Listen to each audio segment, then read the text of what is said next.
Entonces, la presentación de los resultados de la investigación. Cada vez que hacemos una investigación y pasamos por todo ese ciclo de trabajo que ya vimos anteriormente, de hecho aquí ustedes lo pueden ver, partimos de la idea, construimos un tema, establecimos unos objetivos, establecimos la hipótesis de la investigación, cuando una investigación es preferiblemente de un corte cuantitativo. Hicimos el diseño, donde establecimos el problema de la investigación, o sea, cuál es el foco donde se dirige nuestra atención como investigadores, cuál va a ser la fundamentación, o sea, toda la teoría que me ayuda a entender a profundidad ese tema, y luego la justificación, por qué mi tema debe de investigarse, por qué relevancias tiene mi tema, o sea, qué aporte está dando desde el punto de vista metodológico, teórico, práctico, para que yo lo pueda volver a hacer, para que otra persona, si lo ve, se interese en él y lo pueda volver a hacer. O sea, es sumamente importante estas dos partes.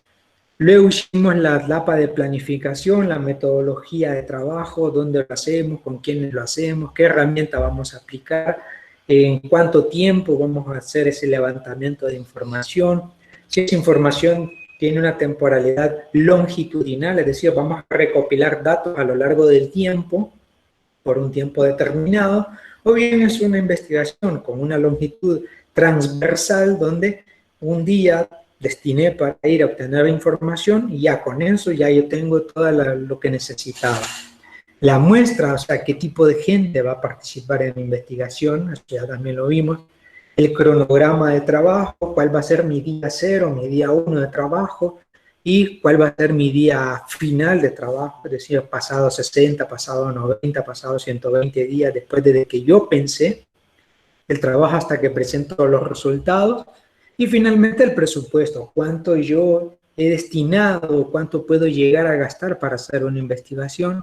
Esto es una fase anteproyectal o anteproyectual también, o sea, el anteproyecto que le denominan en algunos lugares, el proyecto de investigación. De ahí salto a la siguiente parte, la publicación, es decir, una vez que apliqué el instrumento, que obtuve los datos, los depuro, ¿sí? Porque hay datos que me pueden fallar o no pueden venir completos, depuro esa información y empiezo a escribir el informe. Después de que redacto el documento, lo presento en sus distintas modalidades. Y estas son las modalidades que nos vamos a encontrar para presentar un informe o una investigación. El documento final, que es el documento máximo, que puede llegar a tener tantísimas páginas como la investigación misma lo haya exigido, bien, o sea, un documento completo con todo. De ese mismo documento yo puedo extraer unas partes nada más porque quiero publicar un artículo científico, ¿bien? Y entonces yo digo, bueno, mi investigación, que eran 70, 80, 90 páginas, quiero hacer un artículo donde solamente me permiten hacer 5 páginas, entonces tengo que resumir y tomar aquella información que es netamente importante. Esto cuando se desea hacer un artículo científico. Luego se hace una presentación que puede ser de índole oral o audiovisual, por ejemplo, lo que estoy haciendo ahora. O sea, muchos de los contenidos que yo les comento, o los conceptos que yo les doy, son también aplicados en la vida real. Entonces, es una presentación audiovisual también. Un resumen, únicamente, o sea, de todo este mismo documento de trabajo, digo, bueno, está el resumen para que usted se haga una idea muy grande de qué es la investigación. Es como ver el tráiler de una película, básicamente en unos pocos segundos, minutos, nos queman un poco la idea y nosotros decidimos si la vemos o no. Lo mismo sucede con el resumen, nosotros pegamos una leída al resumen y vemos si la lógica de la investigación me es interesante y por ahí voy a utilizar esa tesis o ese trabajo de investigación como referencia. O cuando ya lo llevo a un nivel más pequeño, mucho más resumido, que son las infografías, ¿sí? Todos hemos visto en Pinterest un montón de infografías que son tomadas justamente de una investigación o de artículos que se han elaborado que sirven como una base muy visual para resumir toda una idea. Entonces son las distintas maneras de presentar y publicar una investigación. Obviamente ustedes se encuentran en este nivel. Ahora, el formato del artículo, y esto muy poca gente creo que lo domina a cabalidad, y es bueno que ustedes sí lo conozcan al menos, Hay un formato internacional, que para mi gusto es el óptimo, se le llama el sistema IMRID, como lo pueden ver ahí, que el IMRID es un acrónimo de las siguientes siglas: la I de introducción, la M de metodología, la R y la D de resultados y discusión. Cuando hacemos la introducción, pues se lo había explicado en su momento, que es la presentación del tema de trabajo, o sea, cuál es el tema que nosotros vamos a abordar a lo largo de la investigación, haciendo una presentación del mismo, ¿no? Donde yo expongo cuál es el tema que trabajo, ahí incluyo los objetivos, que yo digo, bueno, ¿cuáles fueron los objetivos? Cuando estoy haciendo un artículo científico, pues tengo que ser un poquito más resumido, no puedo expandirme tanto, entonces ahí únicamente utilizo el objetivo general de la investigación. De ahí la metodología, plan de trabajo, lo acabo de explicar, los resultados, que son los hallazgos más importantes, ¿bien? O sea, usted aplicó un instrumento, no sé, se interesó en distintas, o en una arista en particular de algún tema que le llamó la atención, ¿ok? Entonces ahí hay que exponer qué fue lo que encontró, ¿no? Es como cuando nos vamos de viaje y venimos a contar la anécdota. Me fue así, me viví estas experiencias, me fue de esta manera, y qué sé yo. Esos son los resultados. Ahora queda la discusión.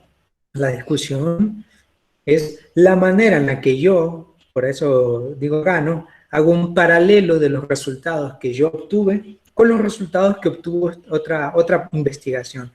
Y esta parte es la que muchos cometen el error de no hacerla, y esto es lo que le da un sabor diferente al proyecto de investigación, porque yo digo, bueno, los resultados que yo encontré se parecen a los que encontró tal persona, y coincido con los resultados y opino que sí, tiene razón, o viceversa, digo, bueno, no, los resultados que yo encuentro en mi investigación son totalmente diversos, o sea, digo, no, no se parecen en nada, mi investigación es mucho más moderna, tal vez haya que investigar un poquito más, pero los resultados que yo encuentro se contraponen a los que encontró otra persona hace 2 o 3 o 5 o 10 años atrás.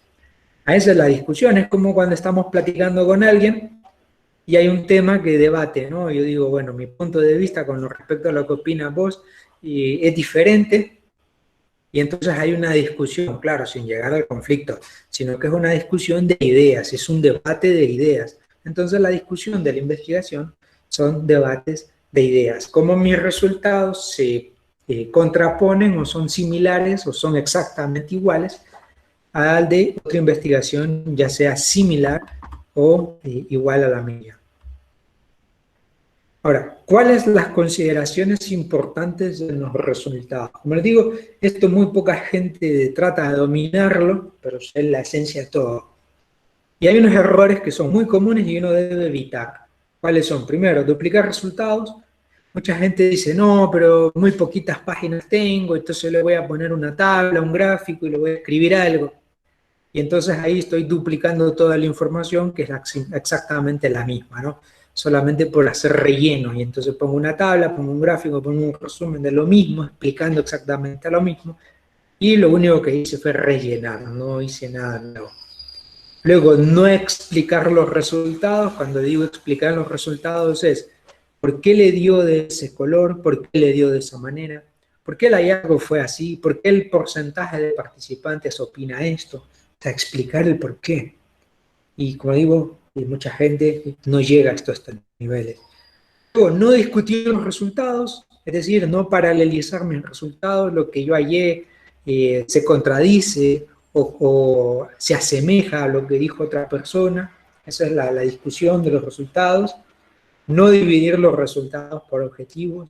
Esto me parece fundamental, que mucha gente viene y hace los resultados una sola masa, no se sabe qué responde al primer objetivo, qué responde al segundo, qué responde al tercero. Ahí al final una masa, no se entiende el tema, los resultados pues no tienen lógica, y a uno le vuelve más complicado tratar de interpretar ese tema que se hizo. Muchas investigaciones pueden ser muy buenas, muy profundas, con datos muy relevantes, pero si vienen desordenados, pues no sirvió de nada todo el trabajo que se hizo previamente. No diferenciar cada pregunta. Por ejemplo, acá, mucha gente viene y pone respuesta a la pregunta 1 de la encuesta, pum, un gráfico, y ahí quedó. Y y ahí salta la segunda, salta la tercera y no hay un orden, no hay una lógica, no hay un número de gráficos. Bueno, eso hay que evitarlo. Los gráficos que son incoherentes, y ya vamos a ver algunos ejemplos. No cuidar la ortografía y la redacción. Esto mucha gente y hoy día se está poniendo mucho de moda. En un podcast que tengo le llamo el otro virus. O sea, es algo que se está proliferando de una manera exagerada, que son las carencias en la ortografía y la redacción. Yo siempre digo, tenemos un idioma muy bonito, el español es una lengua muy enriquecida, muy amplia, y muchas lenguas no tienen esa amplitud como la nuestra, que podemos utilizar múltiples palabras para expresar un mismo sentimiento y demás, y entonces empezamos a escribir como hablamos, todo pateado, sin orden, sin lógica, y estuve viendo un video en TikTok y realmente no es mentira, alguien puso: este video me hizo llorar, hizo sin H, con Z, llorar con Y, o sea, realmente el mensaje mismo estaba para llorar, o sea, el escrito mismo estaba para llorar, porque no había un cuidado de la ortografía ni de la redacción. Y realmente que esto parece mentira, parece una bobería o una tontería, la gente no le da importancia a esto, pero si hablamos a nivel profesional, también es una carta de presentación, no solamente cómo me visto, cómo me maquillo, cómo me arreglo, qué vestimenta aplico, si tengo o no buen gusto, también la ortografía denota la calidad de persona que tenemos. Ya anteriormente yo exponía eso, te decía, bueno, de la misma manera que yo pongo un negocio y quiero dar un producto de calidad y que mi cliente se sienta satisfecho, bueno, lo mismo sucede con un proyecto de esta índole, que la ortografía debe venir bien cuidada y la redacción igual. Y ojo, la ortografía y la redacción no es lo mismo. La ortografía es la calidad de la palabra escrita y la redacción es la facilidad con la que se exponen las ideas de manera escrita. Bien, los resultados se presentan de tres maneras: en forma de tabla o gráfico o figuras, y también de manera escrita. Y los gráficos de tablas son muy buenos porque ayudan a resumir o a exponer de una manera visual muchos datos que hacen que sea mucho más fácil la interpretación de los mismos. No es lo mismo, y estoy seguro que a muchos de ustedes les ha pasado, que se leen un libro y terminan dormidos, ¿no? Porque estaba muy aburrido, porque no le entendieron bien, porque no era la hora para leerlo, qué sé yo. Y entonces mucha gente viene y se va directamente a los gráficos, a las fotos, y ya con eso pues denota también que se interesa en investigación o no, que los resultados están claros. Entonces, de la misma manera que nosotros hacemos, o sea, para hacer esto, si nosotros nos interesamos, solamente agarramos una investigación y solo miramos los gráficos, bueno, tienen que estar bien hechos para que los podamos entender. Entonces, si a otra persona le exigimos eso, nosotros tenemos que hacerlo igual. Bien. Bueno, la información, una forma de representar la información de manera gráfica es ideal, es idónea, y porque esto ayuda a que el tema sea mejor explícito. Y finalmente, bueno, tenemos la manera escrita, que esta es una parte romántica del idioma y una parte romántica de la investigación, sobre todo cuando son investigaciones de un corte cualitativo. Allí la investigación o la escritura tiene mayor relevancia. No es lo mismo aplicar un instrumento cuyos datos cuantitativos me digan, bueno, la tendencia de crecimiento poblacional es de tanto, ya estuvo, o sea, el dato no se puede mover, pero de manera escrita hay múltiples maneras de reinterpretar un concepto, así que eso es bien delicado.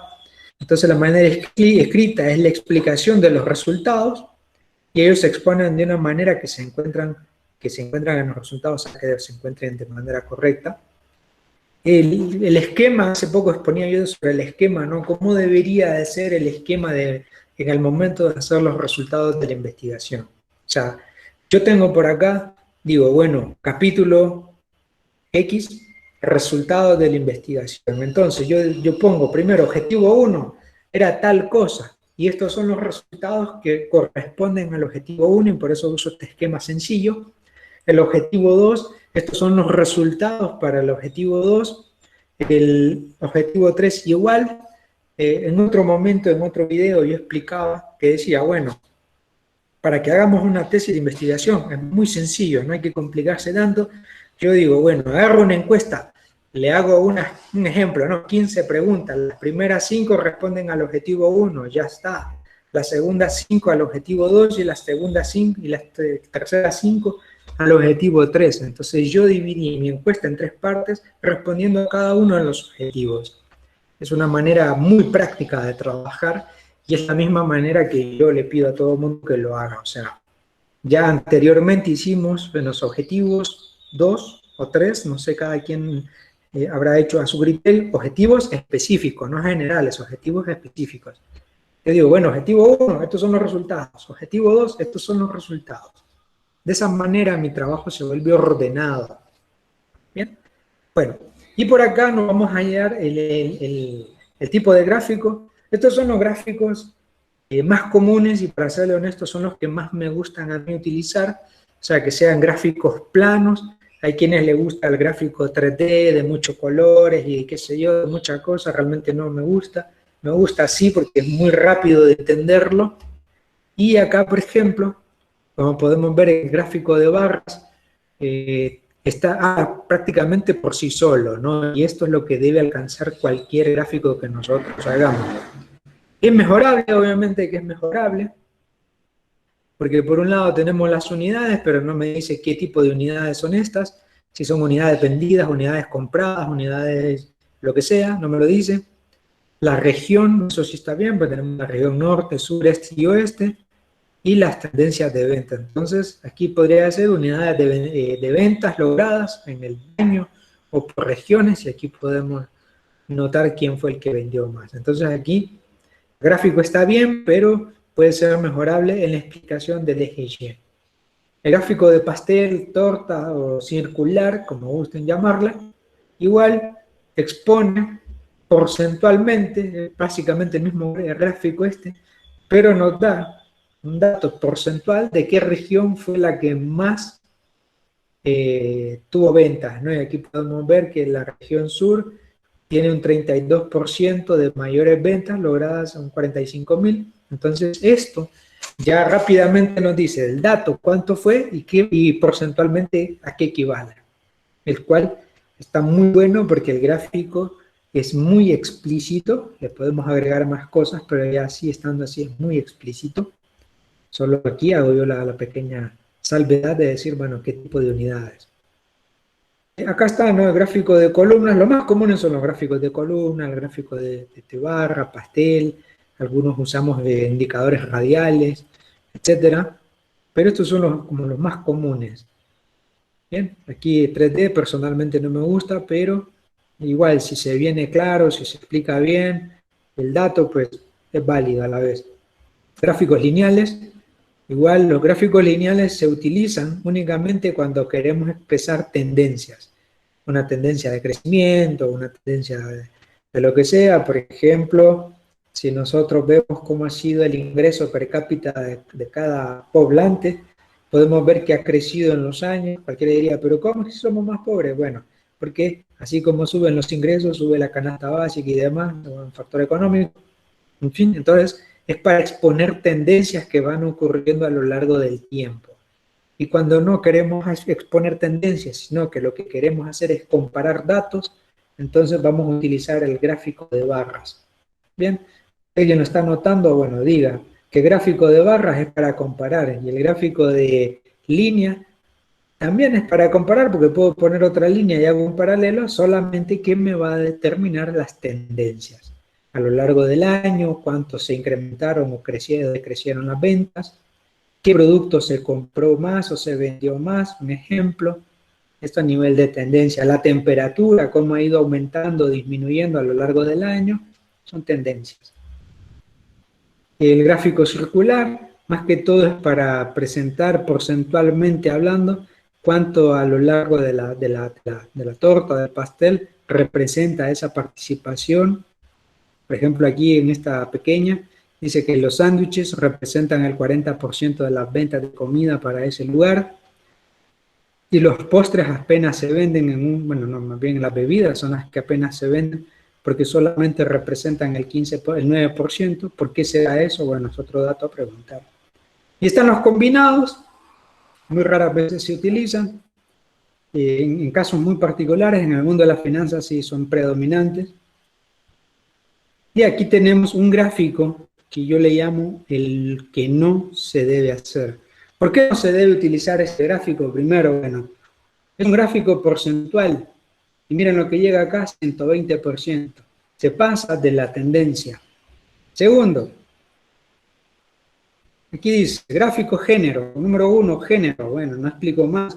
No se sabe si es porcentaje de participación, porcentaje de respuesta. No se sabe qué dice acá. Entonces le hace falta la explicación que iría en el eje de la Y. Acá en el eje de la X también no tiene una explicación. O sea, ¿cuáles son los indicadores acá? ¿Cuáles son las variables? ¿Cuáles son? No dice. O sea, aparece esto como simbología, pero si yo quito esto, ¿qué representa el color naranja? ¿Qué representa el cero que no viene marcado? Bueno, al tener este montón de carencias y desorden, el gráfico es inútil, ¿no? Porque no se puede, no refleja los datos, no refleja los resultados. Esto muy fácilmente se pudo haber hecho de manera escrita y decir que el 100% era femenino y ya está. Nos economizamos todo el trabajo de hacer un gran gráfico. Otro, de la misma manera, un gráfico no dice nada en el eje de la Y, ¿bien? No dice nada en el eje de las X. Y entonces, bueno, ¿qué representa el color naranja? La laguna, pero ¿la laguna qué? ¿Porcentaje de qué? Nombre de la aldea donde se realizó el estudio. ¿Para qué yo hice esto? Esto es totalmente innecesario, no vale la pena. Solamente digo dónde hice el estudio y ya está. Pero el porcentaje de respuesta a esto, si no viene anidado con otro análisis, otra tendencia, no vale la pena hacerlo. Solamente es hacer bulto, hacer relleno para llenar más páginas en el trabajo. Yo prefiero que los resultados sean muy poquitos, pero que venga con lo que debe venir, y no que venga un montón de cosas que a la hora de la hora pues no me están dando información que valga. Igual acá este es algo que les traje acá para que ustedes lo puedan ver. ¿Qué viene? El gráfico y viene un párrafo. El párrafo dice, las mujeres que participaron en el estudio responden a la siguiente manera. 33% están casadas, que demuestra que tienen apoyo para compartir las actividades que conlleva la familia, así como otros aspectos en la finca de café. Ok.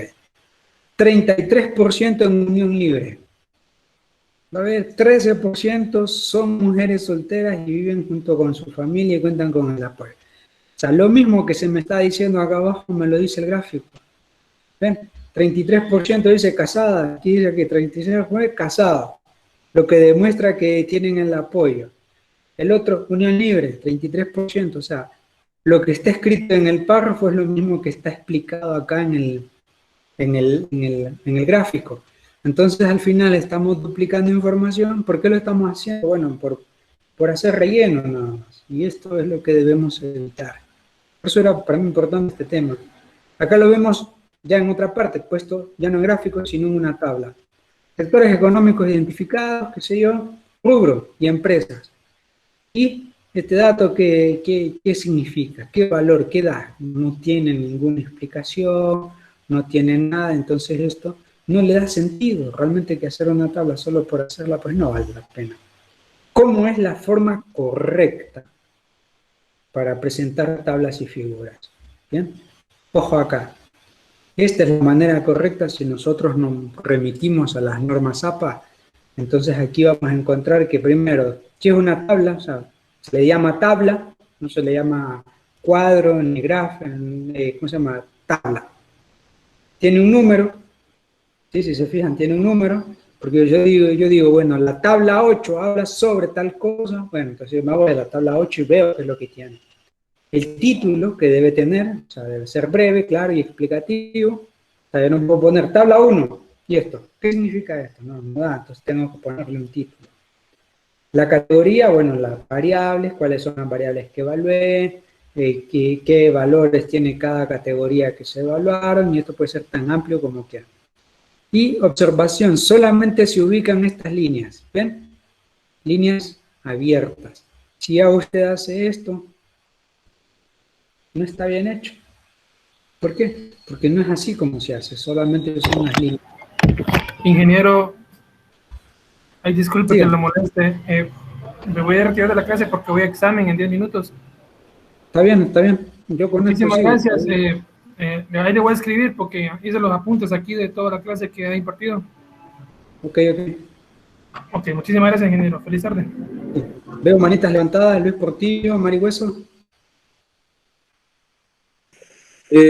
Ingeniero, sí, una consulta. Por ejemplo, yo me acuerdo que como Casi no le oigo, ¿será que alce un poquito?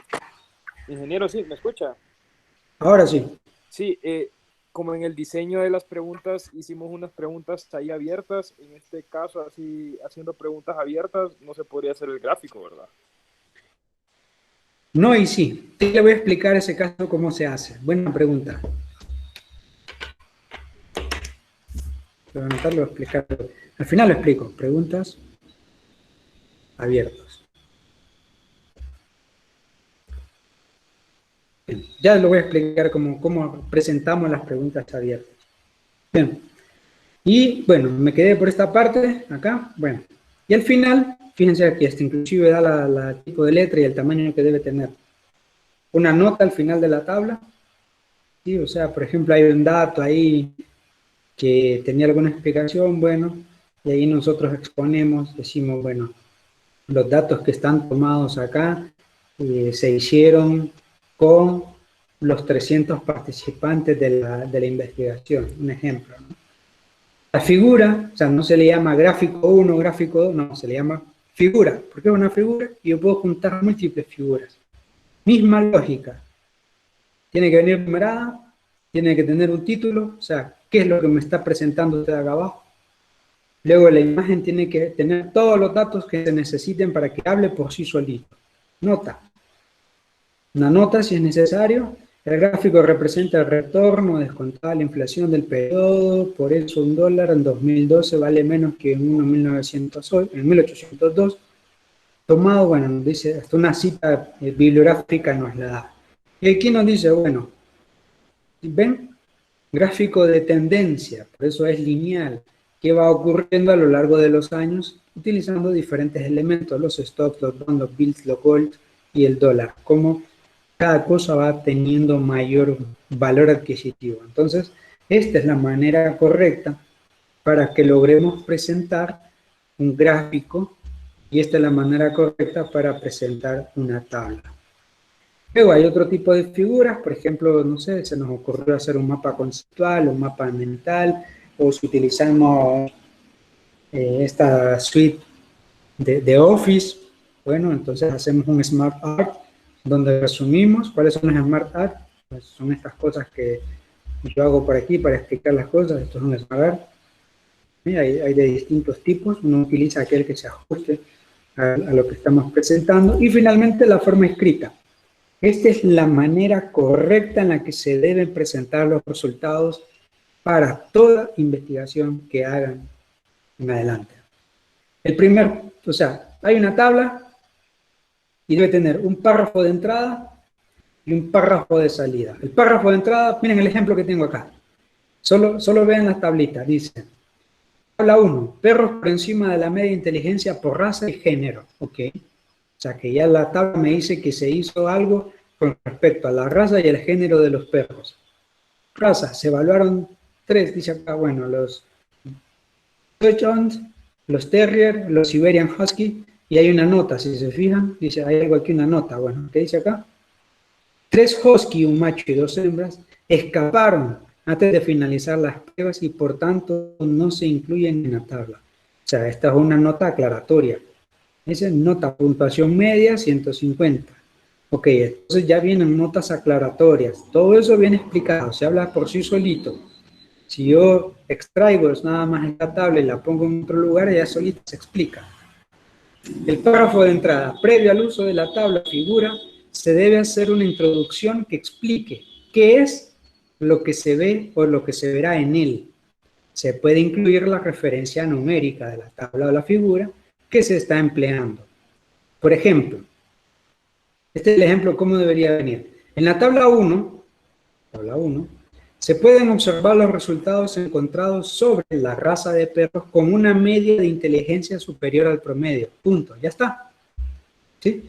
O sea, este parrafito así de sencillo tiene un gran peso porque me dice qué es lo que voy a ver abajo. veo la tabla y de ahí veo el párrafo de salida. Posterior a la presentación de la tabla o la figura, se pueden establecer una breve explicación o discusión, discusión de los resultados que se encontraron. Por ejemplo, los resultados encontrados coinciden con lo encontrado por Gómez en 2015, que demostró que la raza de perros terrier era muy inteligente.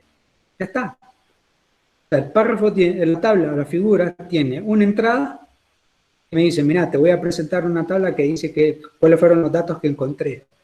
Y una salida. Fíjate que los datos que encontré coinciden con lo que dijo otra persona o no se coinciden en absoluto, son mejores estos o son mejores aquellos. Ya está.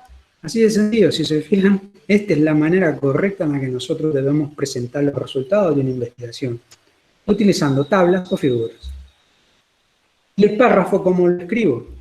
Esta es también importante. Mucha gente se le olvidó. Lo aprendimos en la escuela, lo aprendimos en el colegio, lo aprendimos en la universidad, pero se nos olvidó. No es normal. Pero para eso está Internet, que podemos consultar y refrescar nuevamente lo que ya vimos. El párrafo, no párrafo. Bien. Todo párrafo debe tener esta estructura. Una intro, un asunto, o sea, el tema que estoy tratando, una idea de apoyo, una evidencia, o sea, un dato que me le dé validez, y una conclusión. Veamos el ejemplo. Este lo tomé de redacción. A ver, bueno, no me explica tanto, porque al estarlo haciendo se modifica un pedacito aquí. A ver.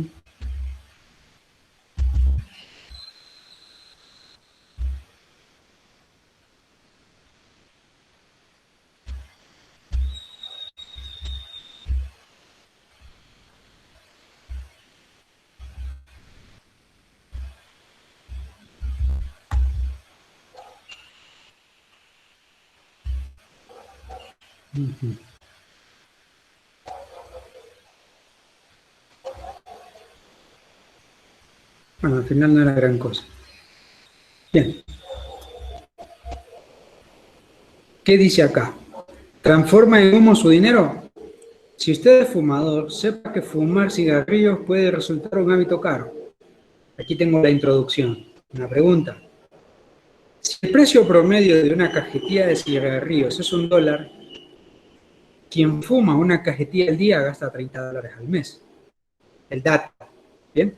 Ya tenemos la intro, el asunto y el dato. O sea, el dato. Al año se convertirá en cenizas al menos $360 o 9 millones de los ya extinguidos azúcares. Bueno, todo porque es peruano. Pero el precio del cigarrillo no es su único gasto. Fumadoras y fumadores gastan en fósforos y encendedores y en dentífricos especiales para combatir el desagradable mal aliento y en más continuas limpiezas bucales por la nicotina que se acumula en los dientes. Tenemos otra intro que nos habla de un asunto, tiene una idea de apoyo. Si fumamos se nos pudren los dientes. Evidencia, bueno, pues ya nos estaban diciendo que se gasta más en eso. Además, ya preparando la conclusión, ya que el humo del cigarrillo genera un mal olor que se impregna en la ropa, en los muebles y en la alfombra, los fumadores tienen que limpiarlo con mayor frecuencia que quienes no fuman. Siga fumando que su dinero seguirá haciéndose humo. ¿Sí? Allá del concepto y de lo demás, es una explicación que trae el párrafo, su introducción, su asunto, su idea de apoyo. O sea, ¿cuál es el asunto? Bueno, hablar de que los cigarrillos o gastar en cigarrillos, pues se gasta mucho dinero al año. La idea de apoyo, pues me vienen algunos datos que me ayudan, me explican qué pasa si sigo fumando. Y el dato, bueno, cuánto puedo gastarme yo al mes o al año si yo fumo. Y la conclusión, bueno, siga fumando y su dinero será, bueno, un poco mercantilista esto, pero o mercadológico, pero ya nos hace una idea de cómo van las cosas. Este es el ejemplo práctico, ¿bien? Que aquí es donde mucha gente comete el error, pero ya nadie lo va a cometer a partir de ahora. Aquí tenemos una encuesta aplicada, una encuesta sencilla, de qué manera considera que aprende mejor posterior a una videoclase. Haciendo tareas, haciendo proyectos, practicando de cuenta propia, o viendo y poniendo en práctica. Todo el mundo, bueno, todo el mundo no, el 65%, casi el 66%, opina que así viendo y haciendo, poniendo en práctica, es cómo aprende mejor. ¿Bien? Entonces, ¿cómo yo escribo este párrafo? ¿Cómo yo lo convierto esto? Bueno, el párrafo de entrada tendría que decir, en la figura, número tal, 1, 2 o 3, o la que sea el número que tenga, se evidencian los resultados encontrados para la pregunta tal, donde se nota una gran tendencia al aprendizaje de las personas encuestadas. Punto, ya está, no expliqué más nada, no necesité. Y aquí yo veo el dato y digo, hey, es cierto, miren, la gente aprende, si siente que aprende más cuando está viendo y poniendo en práctica. ¿Está? ¿Cuál sería el párrafo de salida? Bueno, los resultados coinciden con lo que hizo la investigación fulanito hace 3 años, qué sé yo, o los resultados se deben a que hay una percepción, o sea, yo explico por qué creo yo que se obtuvo este dato, ¿bien? Esa es una manera válida. Entonces, este es el ejercicio que siempre hay que tratar de hacer cuando, o sea, no es solo es copiar y pegar el gráfico y ya estuvo, ya está, bien hecho. No, después escribir un párrafo que me explique lo mismo, no, eso no sirve. Es un párrafo de entrada que diga qué es lo que voy a ver y un párrafo de salida que diga por qué se dio por qué creo yo que se dio este dato, o bien a quién le dio igual o diferente este resultado. Esa es la manera como se debe hacer y presentar los resultados. Ahora, respondiendo a la pregunta que me habían hecho hace poco, ¿cómo se presentan? Voy a poner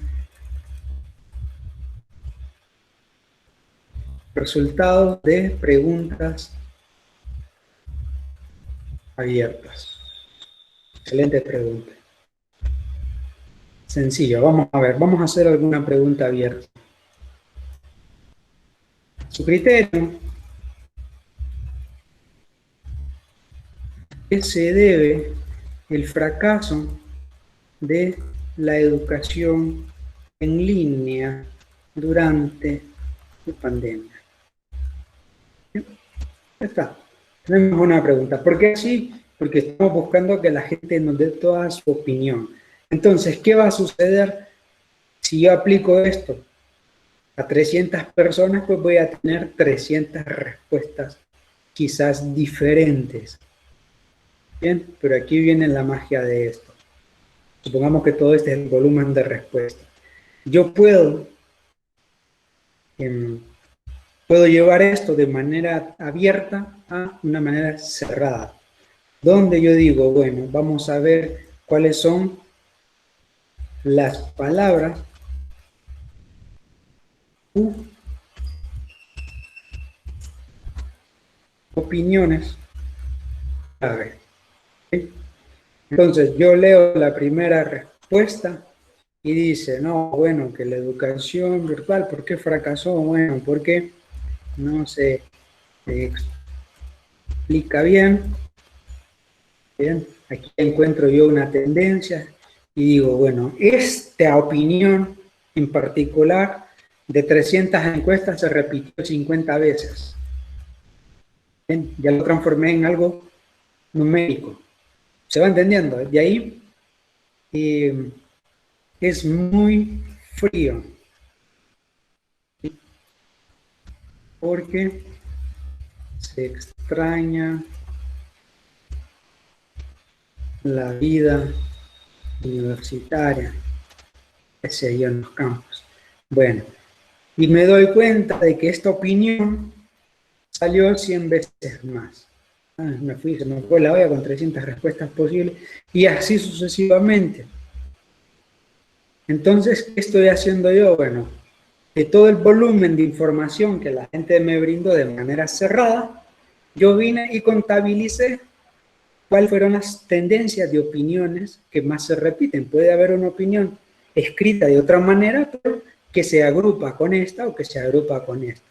Hago ese conteo y presento, yo digo, bueno, que los resultados, puedo decir, qué sé yo, que más del 50% de las opiniones generadas por los participantes.